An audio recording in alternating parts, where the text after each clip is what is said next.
한국교회 두 번 다시 없을 평양 대부흥 운동의 그 시작은 1907년도 1월 14일 오후 7시에 평양에 있었던 장대현 교회라는 곳에서 한국인 최초로 장로교 목사 안수를 앞에 두고 있던 길선주 목사님, 그 당시 장로님이셨습니다.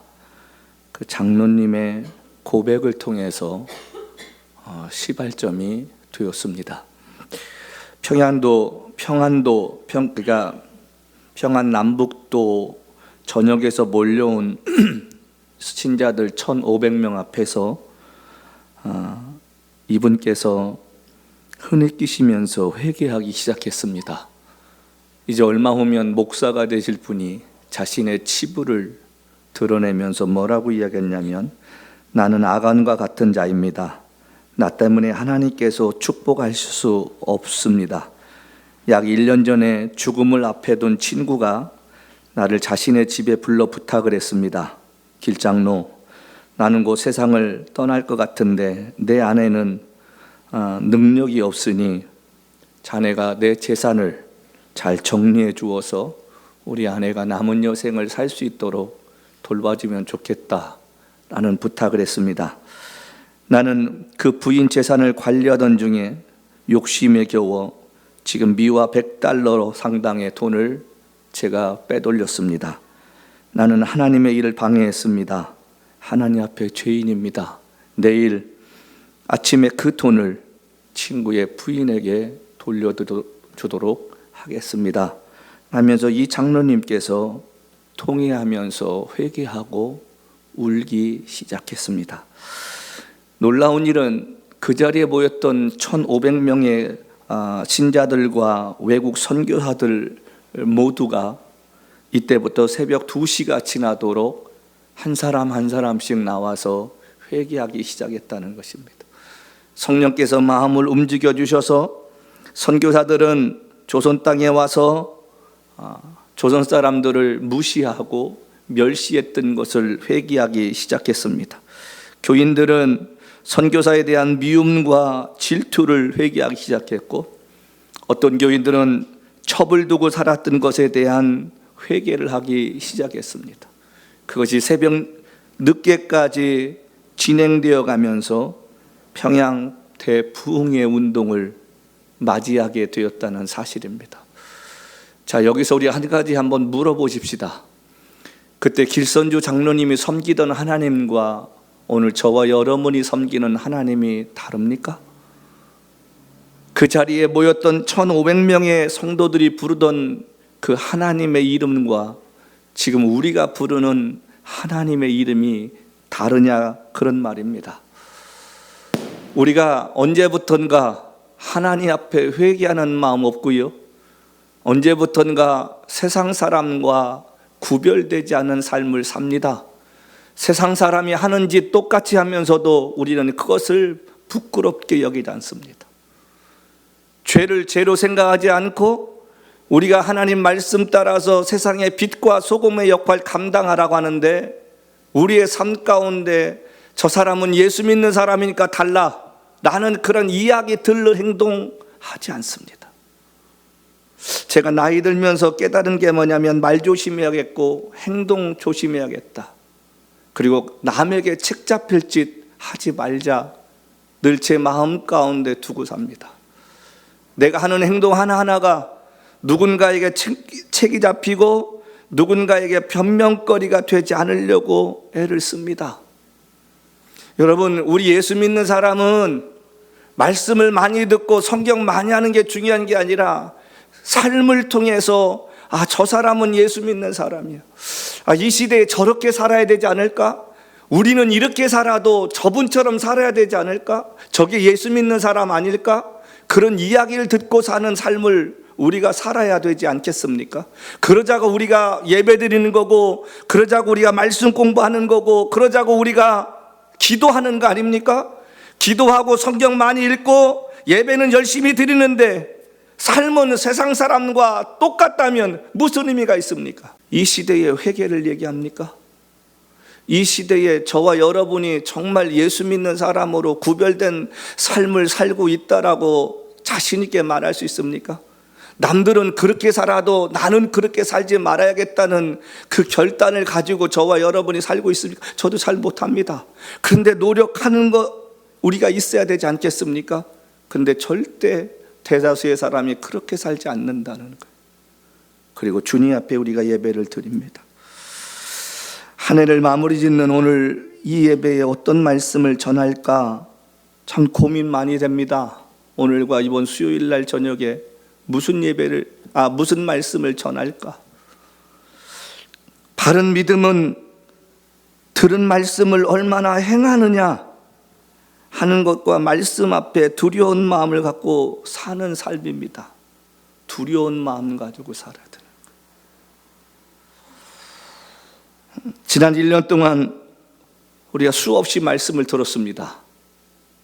자, 그런데 그 말씀 앞에 우리는 얼마나 도전받고 변화되었습니까?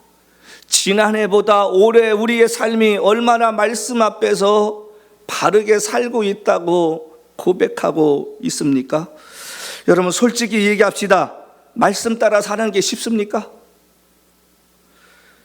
여러분 결코 쉽지 않습니다. 우리가 말씀을 들어도 그 말씀 앞에서 우리가 결단하고 그 말씀 앞에 살려고 하는 것 정말 힘이 듭니다. 왜냐하면 말씀 따라 살면 포기해야 할 것 많고요, 손해봐야 할 것 많고요, 외로움이 더 크고요, 내려놓아야 할 것이 더 많습니다. 그러니까 사람들이 싫은 거예요. 그러니까 예수 믿는 사람이나 예수 믿지 않는 사람이나 구별되지 않는 삶을 모습을 보이고 있지 않습니까? 예수를 믿어도 예수 안 믿는 사람과 똑같이 삽니다.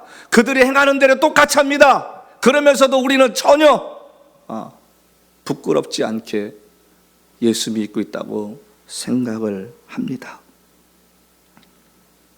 제가 이스라엘 사람들을 가만히 보면서 왜 저들은 저렇게 복을 받을까? 그 작은 나라가 저 강대국 틈바구니에 있으면서도 어떻게 살아남을 수 있었을까? 가만히 이제 고민하다가 어느 날 깨달은 게 뭐냐면, 유대인들 대단하다고 생각하지 않습니까? 1월 14일 날 그들이 유월절 절기를 시점으로 해가지고 1년을 이 사람들은 절기를 지키며 삽니다.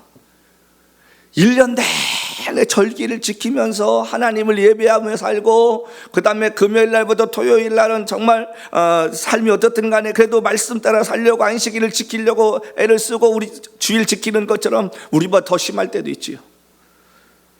자, 그들이 들어와도 복을 받고 나가도 복을 받는다는 그 말씀을 기억하면서 말씀을 늘 묵상을 하려고 애쓰는 모습 봅니다. 형식적이랄지라도 그들의 마음에 하나님을 두려워하는 마음이 있다는 거예요. 이스라엘 역사를 보면요, 이스라엘이 그 6.1 전쟁을 치를 때 안식일 날 이들이 일하지 말라는 말 때문에 총을 들질 않았어요.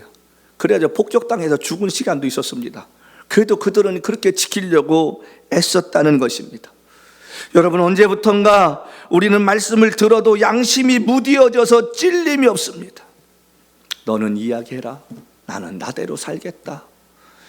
이스라엘 백성들의 삶이 그렇지 않았습니까? 하나님이 말씀을 주시면서요, 이 말씀대로 살아라. 처음에는 네, 그러다가 어느 순간부터 무디어지기 시작했어요. 우리가 신앙의 시간이 깊으면 깊어지고 오래되면 될수록요, 양심이 살아있어야 되고 하나님을 두려워해야 되는데 우리의 양심이 무뎌집니다. 하나님 말씀이 내 귀에서 들리지가 않습니다. 상황에 따라서 바뀌게 되는 거예요. 말씀을 들어도 애통하는 마음 없습니다. 말씀 앞에 순종하여 행하려고 하기보다는 내가 원하는 대로 하나님께서 해 주시기를 바라는 마음이 더 커져가는 시대지, 그 말씀을 묵상하면서 하나님의 뜻이 어디 있는가 고민하고 애절하게 기도하는 사람 없습니다. 제가 살아온 삶을 제가 돌이켜봤습니다.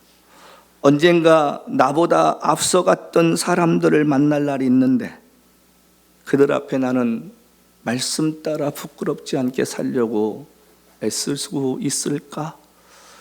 여러분, 이 고민이 비단 저에게만 있어야 할 고민입니까?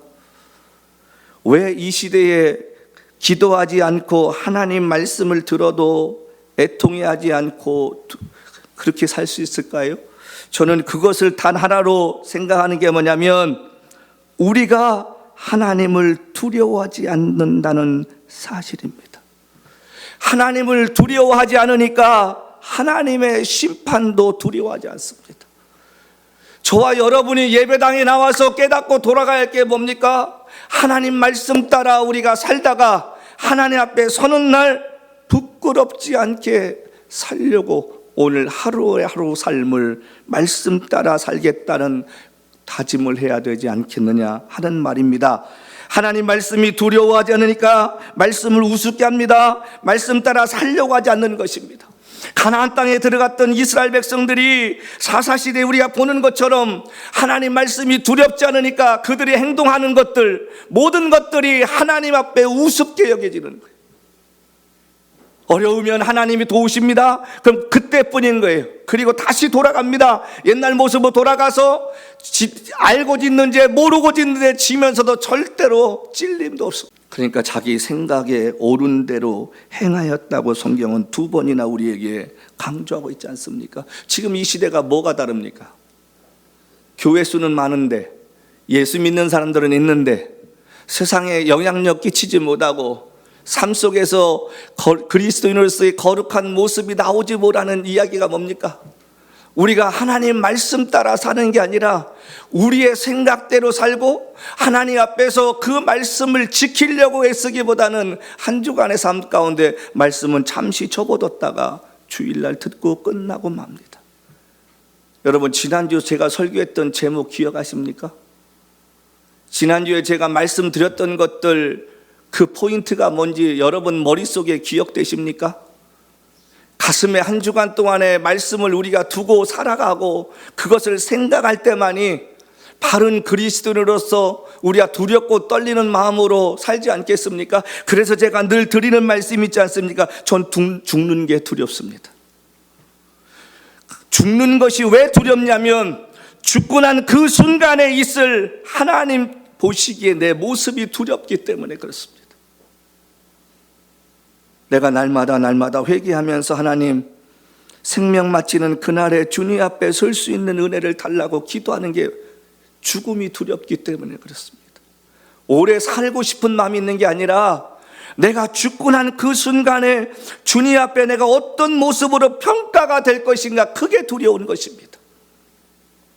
시편 119편에 하나님의 말씀은 내 발의 빛이요 등이라고 했는데 저와 여러분의 삶에 하나님의 말씀이 나를 이끌어가고 있습니까? 아니면 내 욕심 앞에 그 말씀을 덮어두고 회피하려고 하지는 않습니까? 믿음의 사람이면 믿음의 사람답게 사는 모습이 보여야 되는데 언제부턴가 그 말씀을 덮어두려고 하고 그 말씀을 회피하고 살려고 하고 내 생각대로 살려고 하는 모습이 없느냐는 사실입니다. 모세를 통해 말씀을 주시기 전에는요, 우리가 죄가 죄인지를 몰랐어요. 그러니까 아담부터 시작해서 모세가 있을 때 그 시내산에 오기 전까지는 무엇이 죄인지를 우리가 잘 모르고 살았어요. 근데 하나님께서 우리에게 613가지의 율법을 주시면서 이건 죄야, 이렇게 하는 건 죄야, 이만큼 이렇게 해야 돼, 너희가 이만큼 변상을 해야 돼, 이건 잘못된 거야, 이렇게 해야 돼. 법이라는 테두리를 주시고 나서부터는 이게 죄구나, 그걸 깨닫게 되었다는 사실입니다. 그래서 하나님께서 우리에게 주신 게 뭡니까?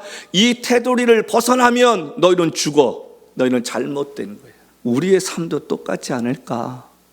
하나님 앞에서 얘야, 너 여기서 지금 벗어났어. 여러분, 죄라는 게 제가 예전에 말씀드렸잖아요. 하마르티아라고 관역에서 벗어난 게 죄라고 이야기했는데 너 지금 하는 짓이 벗어난 거야. 말씀에서 벗어났어. 그때 그 시기는 뭘 얘기하는 거예요? 하나님께서 우리를 어떤 죄를 주시려고 하는 게 아니잖아요. 경고를 해주시는 거잖아요. 이 죄에서 네가 돌아서야지. 그렇게 하면 안 돼. 너가 예수 믿는 나의 자녀라고 하면 이렇게 하면 안 되잖아. 우리 경고를 주시잖아요. 그 경고를 무릅쓰고 가면 무슨 일이 벌어집니까? 하나님의 심판이 우리를 기다리고 있어요. 하나님은 모든 사람들이 구원받기 원하십니다. 그런데 그 모든 사람에게 하나님이 경고장을 내보내십니다. 다른 사람은 몰라도 너는 그렇게 하면 안 되잖아. 빛의 자녀로 이렇게 살아야 되잖아. 우리에게 늘 주시는 도전입니다. 그리고 그것이 벗어나면 우리의 삶 가운데 하나님이 주시는 고난이 찾아오게 됩니다. 깨닫지 못하면요, 여러분, 순종하며 살지 않으면 죽는다는 것입니다.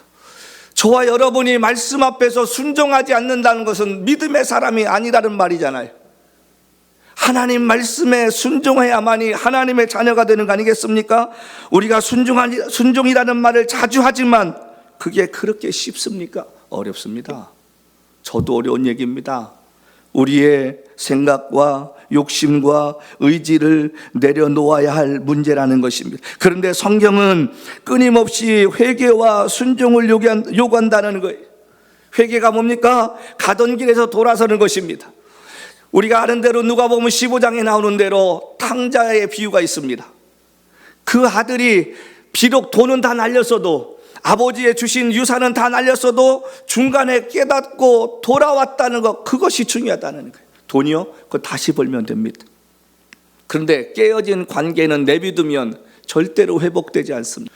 우리는 믿음의 덕을 쌓는 사람들이 돼야 되지 않겠습니까? 베드로가 이야기한 것처럼 믿음 위에 덕을 쌓라고 했잖아요. 저와 여러분을 통해서 누군가가 행복해야지, 저와 여러분 때문에 누군가가 힘들어지는 인생 되면 안 되지 않습니까? 그러려면 어떻게 해야 돼요? 늘 말씀이 살아있어야 되는 거예요. 어떤 사람이 전 재산을 투자해서 큰 가게를 내려고 열심히 준비했습니다. 그래서 목사님한테도 부탁을 하고 장로님들한테도 부탁을 하고 제가 언제 개업식을 합니다. 자, 한번 와주세요. 그래서 막 열심히 막 준비를 했어요. 근데 어느 날 목사님하고 장로님들이 뭔 얘기를 하시는데 한 장로님이 그러시는 거예요. 목사님, 우리 집사님이 이번에 가게를 내신다는데 제 마음이 참 불편합니다. 근데 목사님이 그러시는 거예요. 아, 장로님도 그러셨어요? 저도 좀 그렇습니다. 아직은 우리 집사님 능력으로는 저렇게 큰 가게 낼 수가 없는데 저다가 어려움 겪으면 어떻게 하실까? 자, 그래서 목사님이 어느 날 신방을 가십니다. 신방을 가셔서 예배를 드리시고 나서 조용히 집사님한테 권면을 합니다. 집사님, 이번에 이 가게를 내시려고 하는데 우리 장로님들도 저도 열심히 기도하고 있는데 장로님들도 그렇고 제 마음도 그렇고 아직 시기상조 같은데 한번 다시 생각해 보시면 안 될까요? 여러분, 그때 그 사람이 어떻게 하겠습니까? 자기 나름대로 계획을 세워서 그걸 준비하고 이제 오픈식을 기다리는데 그 말씀을 했을 때에 그 집사님 가운데 알겠습니다, 목사님. 그럼 제가 손해보더라도 접겠습니다. 그러겠습니까? 아니면 목사님 기도해 주세요 그러시겠어요? 여러분, 우리가요 하나님 앞에서 기도라는 것을 우리가 할 때는 다들 똑같은 이야기합니다. 하나님의 영광을 위해 산다고. 중요한 이야기입니다. 내 이익과 상관없을 때는요, 말씀이 들려지면 사람들은 아멘합니다. 아멘, 그렇습니다. 그런데 어떤 일에 대해서 나하고 이해관계가 얽히기 시작하면 불편해지는 거예요. 하나님 말씀이 불편해지는 거예요. 그런데요, 저와 여러분의 삶 속에서 말씀을 들으면 편해져야 할 일이 많습니까? 불편해져야 할 일이 많습니까? 우리가 하나님 말씀을 들을 때마다 찔림이 있고 불편함이 있어서 회개하고 고치고 또 고치며 살아가는 게 믿음 아닐까요? 그렇지 않으면 뭐하러 우리가 말씀 듣습니까? 아브라함처럼 100세에 얻은 아들을 하나님이 어느 날 달라고 말씀하십니다. 아브라함아, 1년 동안 잘 살았지? 아니면 16년 동안 잘 살았지? 이제 네 아들을 바쳐라. 여러분, 그때의 그 아들을 아브라함이 바칠 수 있었다는 게, 성경은 그렇게 할 수 있는데 저와 여러분들에게 요구한다면 그거 쉽겠습니까?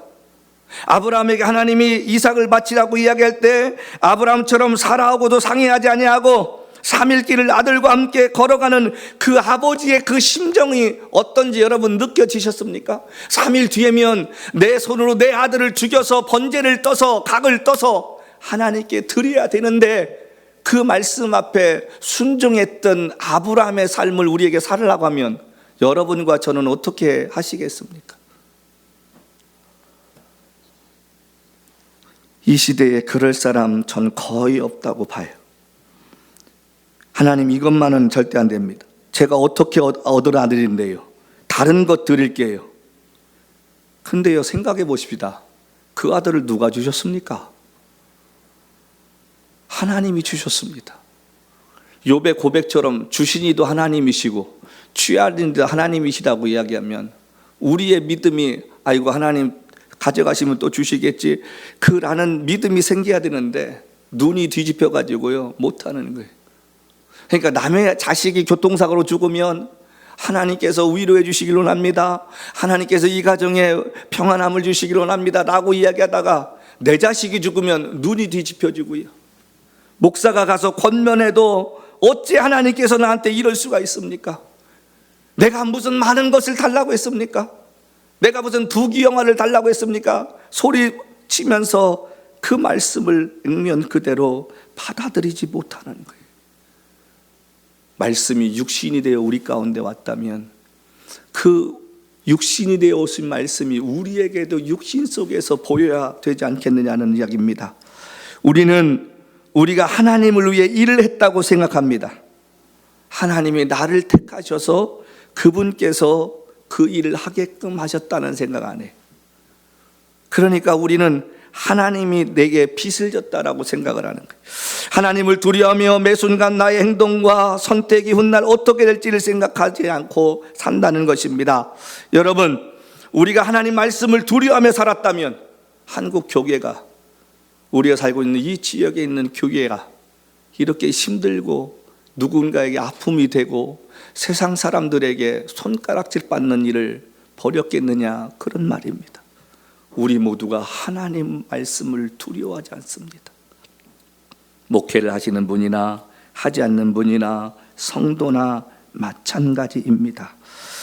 그런 의미에서 오늘 이 디모데에게 주시는 이 바울의 이야기는 우리 한번 깊이 생각해 봐야 되지 않을까. 전 두 가지만 이야기하려고 합니다.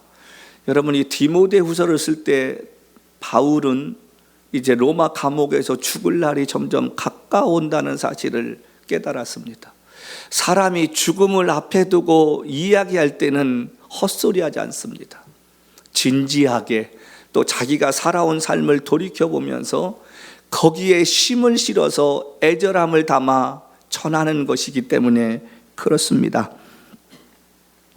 지난 수십 년간 부르심을 받아서요, 누구보다도 수많은 고난을 겪으면서 살아온 바울이 지금 디모데한테 하는 그 말은요, 살아있을 때 했던 그 어떤 말보다 애절함과 간절함을 담아서 하는 이야기인데, 오늘 두 가지를 이야기합니다.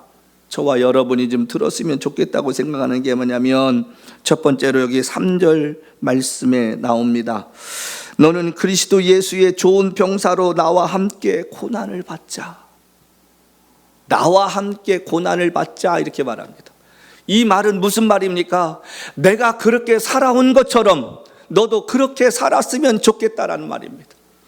내가 고난받고 어려움 당하고 수많은 아픔 속에 살았지만 너도 그렇게 살아줬으면 좋겠다는 거예요.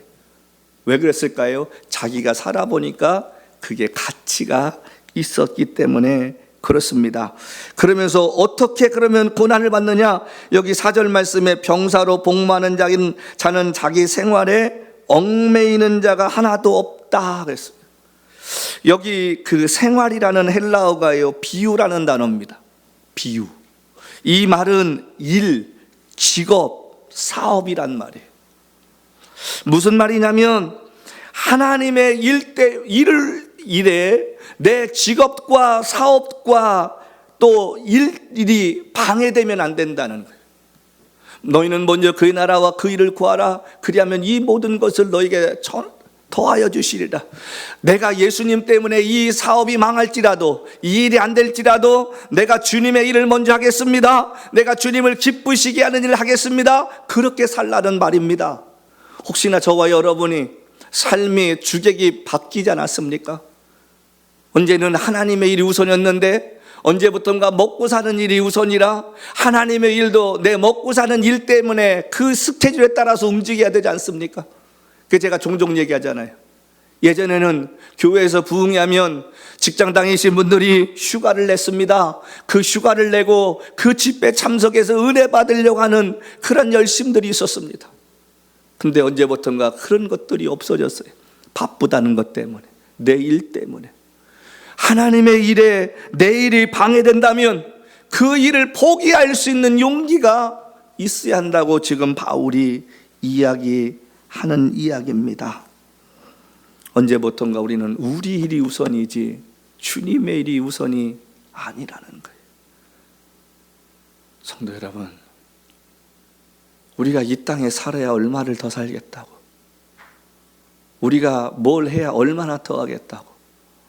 중요한 것은 저와 여러분의 삶이 살든지 죽든지 주 뜻대로 하소서라는 찬양의 고백처럼 하나님, 내가 살아있고 내가 먹고 사는 일 하는 것도 다 주님의 일을 위한 도구가 되게 달라는 기도와 회복이 있어야 되지 않겠습니까?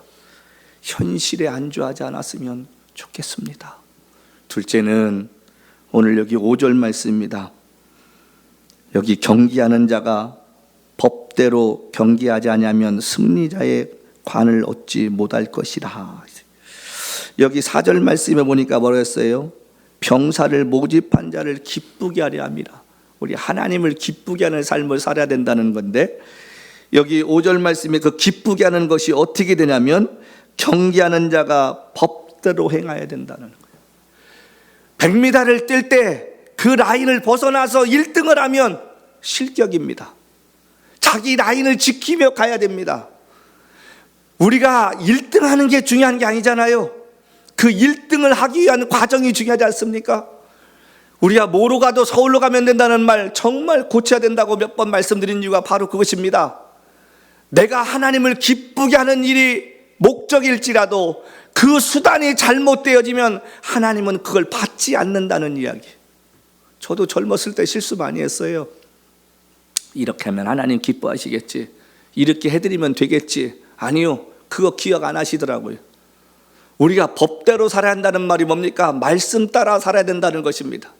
내가 어떤 거를 이루고 나서 이 정도는 됐으니까 내가 해야 되지, 여러분 그럼 하나님 받으실 것 같죠? 절대 그렇지 않습니다.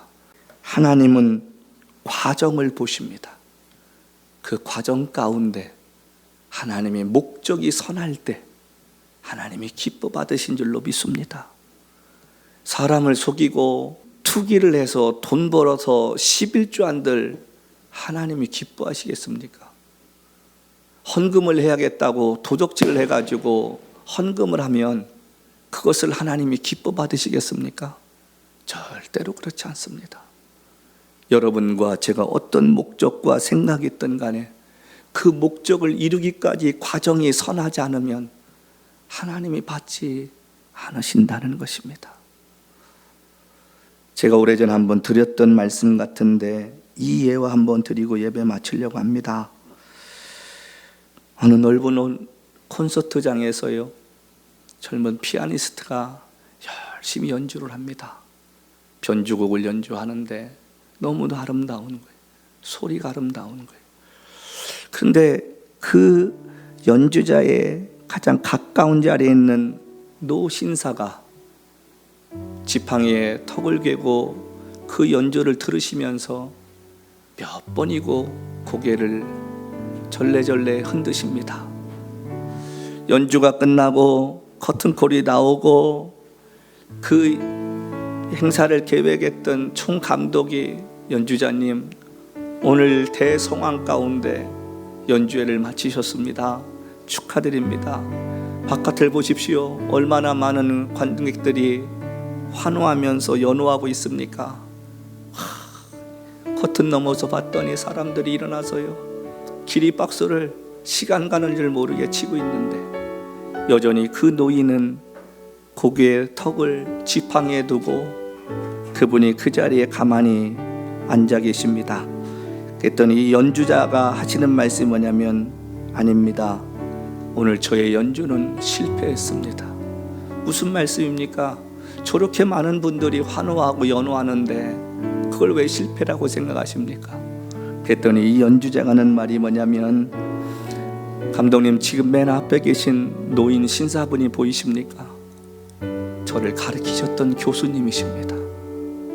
오늘 교수님 보시기에 제 연주가 기교가 들어가고 잘못되었다는 걸 아셨기 때문에 저분이 일어나지 않으시는 것입니다.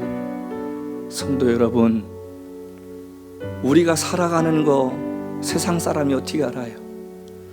저와 여러분이 일주일을 살아온 삶이 죄인지 아닌지, 잘못됐는지 잘못되지 않은지 사람들은 모릅니다. 우리의 겉모습을 보고 저 사람은 훌륭한 사람이고 잘 살았을 것 같아? 우리 안에 있는 욕심과 잘못된 모습들을 가지고 살았고 한 주간을 보냈는 것 우리 주님은 아십니다. 저와 여러분을 불꽃 같은 눈동자로 우리가 어떤 죄를 짓고 사는지 주님 보시고 아십니다. 그래서 우리가 회개가 필요한 것이고, 회개했으면 돌아서야 되는데 우리는 회개하고 똑같은 죄를 똑같이 짓고 살면서도 합리화시킬 때가 얼마나 많이 있습니까? 남들이 보기에 우리가 돈을 벌고, 남들이 보기에 우리가 유명세를 타고 세상 말로 말하는 성공을 이루었다고 할지 모르는데, 우리 주님 보시기에 그것이 아니면 그건 성공이 아니라는 거예요. 이 땅에 사는 동안에는 그것이 보장되어 사람들 앞에 그것이 기억되고 이름으로 남을런지 모르지만 주님 앞에는 죄로 남고 회개할 것으로 남고 심판으로 남는다는 것입니다. 우리가 힘들게 살아도 주님 보시기에 괜찮은 사람으로 사십시다. 우리가 가진 것이 없고 연약해도 주님 보시기에 충성스러운 일꾼답게 사십시다. 우리가 세상 것을 잃고 사람들로부터 우리가 외면당할지라도 주님 편에 서서 주님만을 붙잡고 살려고 애쓰는 우리의 믿음이 되십시다. 그래서 바울이 디모데에게 부탁하는 것처럼 우리가 하나님을 기쁘시게 하며 우리가 하나님의 좋은 병사가 되어서 우리가 생명 다하는 그날까지 사람들이 알아주지 않는 외롭고 힘든 고독한 길을지라도 그 길을 걸을 수 있는 용기를 잃지 않고 가는 우리가 되었으면 좋겠습니다. 2026년 우리 앞에 펼쳐질 인생이 어떨지 아무도 알지 못하지 않습니까? 사람에게 버림받고 사람에게 잊혀지고 사람들로부터 우리가 외면당할지라도 우리가 아까 부른 찬양처럼 예수 예수 오직 예수님뿐 내 삶의 인도자가 되시고 외로울 때마다 붙잡아 주시고 일으켜 세워주시는 그 주님과 동행하는 기쁨 가지고 사십시다. 하나님 앞에 회개할 것이 더 많아지는 인생이 아니라 하나님 앞에 자랑스럽게 이야기하며 살 수 있는 인생으로 한 해를 또 살아갈 수 있는 우리가 되십시다.